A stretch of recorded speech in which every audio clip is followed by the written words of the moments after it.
On est fin décembre et je rencontre un homme qui va devenir mon comptable. Je le revois un mois plus tard et je ne le reconnais pas, pourtant il n'a pas changé.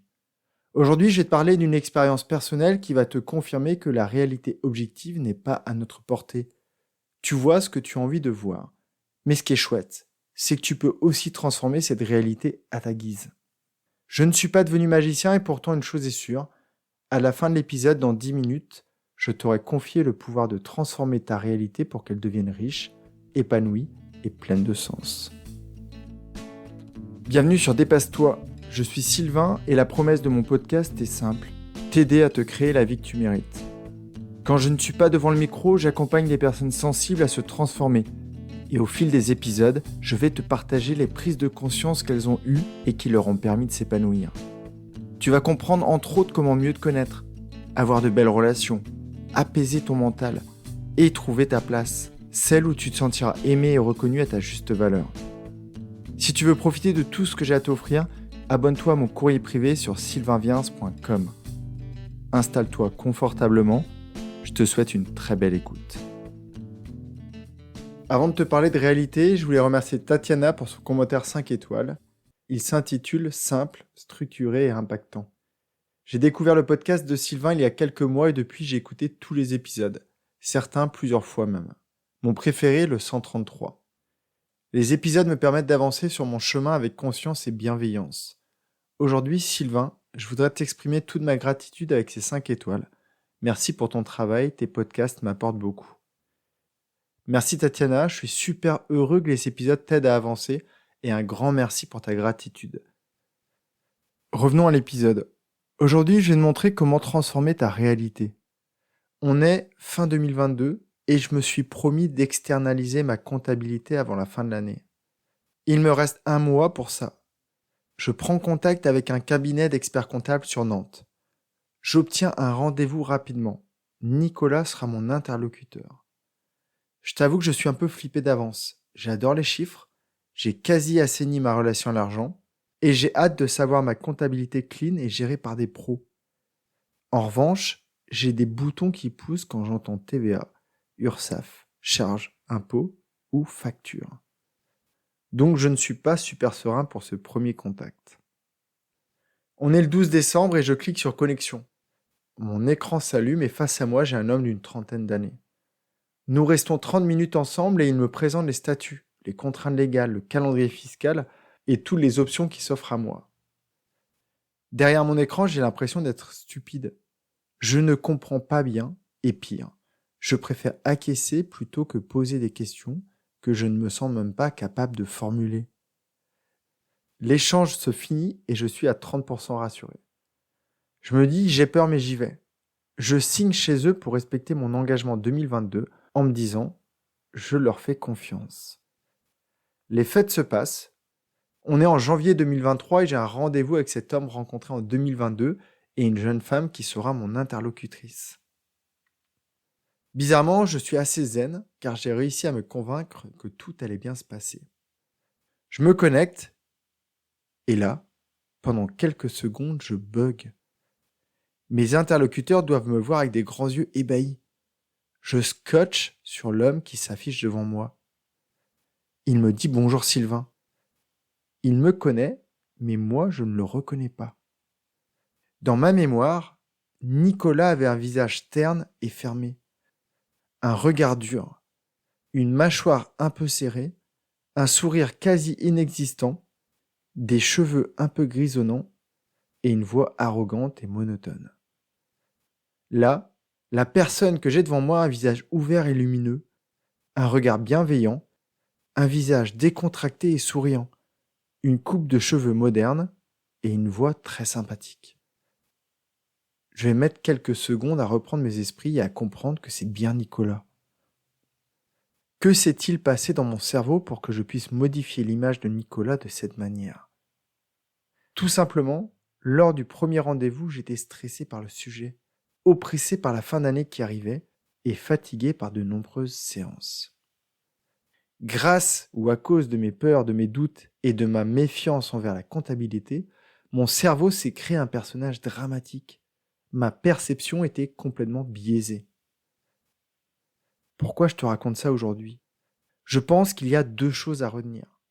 La première, en temps normal, je suis intelligent, je percute rapidement et j'ai rarement des questions, ou tout du moins, quand j'en ai, j'ose les poser. Là, j'étais stressé. Je m'étais mis une telle pression que je n'ai quasiment rien assimilé à l'entretien.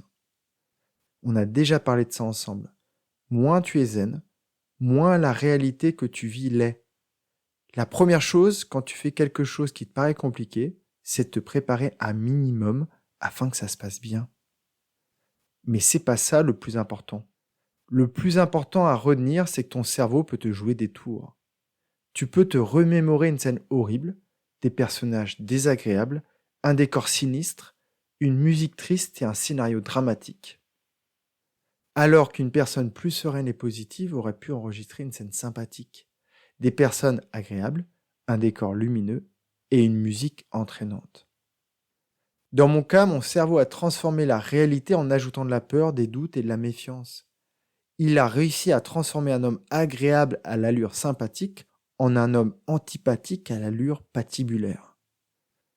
Ce qui est chouette, c'est que tu peux faire le contraire, consciemment et volontairement. Tu peux toi aussi jouer avec tes souvenirs, voire avec tes visualisations dans le futur. Je vais te donner 2 exemples et puis je t'expliquerai comment faire. Au début de ma carrière, j'ai accompagné une jeune femme sensible qui détestait le vendredi. Dès le lundi, elle avait une boule au ventre en y pensant. Cette boule était bien dure, grise et tellement lourde que sa semaine était pénible. Le vendredi, elle passait la journée dans un bureau qui sentait mauvais, avec une grande hauteur sous plafond, une peinture grise au mur et un mobilier métallique en mauvais état. Ensemble, on a transformé sa représentation mentale. On a ajouté une odeur mentholée. On a abaissé le plafond.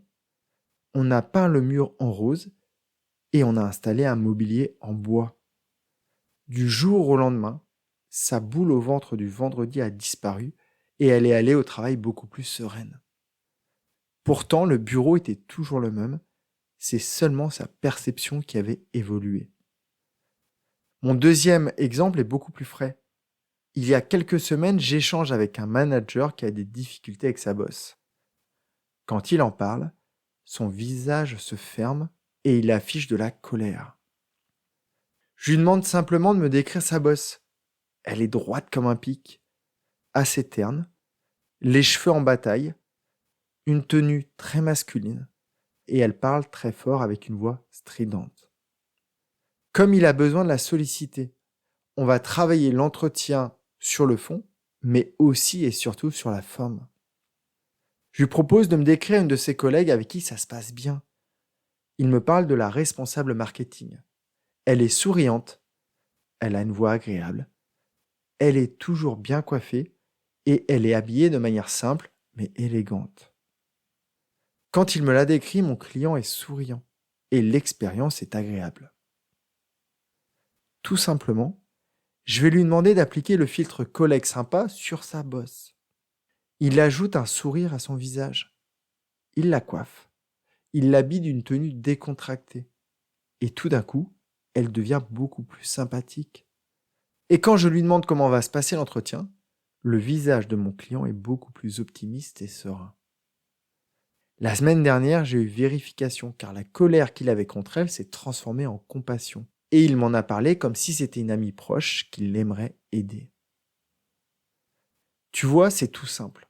Quand tu imagines une personne burk, tu appréhendes de la rencontrer. En revanche, quand tu as une image miam de la personne, tu as hâte de la voir et d'échanger avec elle. Tu comprends mieux maintenant pourquoi de temps à autre, tu perçois les choses de manière différente par rapport à ton entourage. Si tu es optimiste, tu repères les personnes souriantes et les éléments sympathiques dans une scène. Tu comprends mieux pourquoi une personne pessimiste, très critique, ne perçoit pas du tout ces mêmes scènes comme toi. Pour le monde ou ta vie, c'est pareil. À quoi ressemble ta vie en ce moment? Est-elle sombre, triste, injuste et remplie de malheur? Ou est-elle lumineuse, optimiste, agréable et remplie de belles opportunités? Cette perception dépend surtout de ton état d'esprit. Arrivé ici, tu sais comment modifier ta perception. À toi de voir les filtres que tu as envie d'y appliquer. C'est toi qui décides d'utiliser cette technique ou pas. Tu peux me dire, moi, les personnes qui m'ont fait du mal ou que je n'aime pas, je les garde comme ça dans ma tête. Et alors, tu continueras de te créer la même réalité.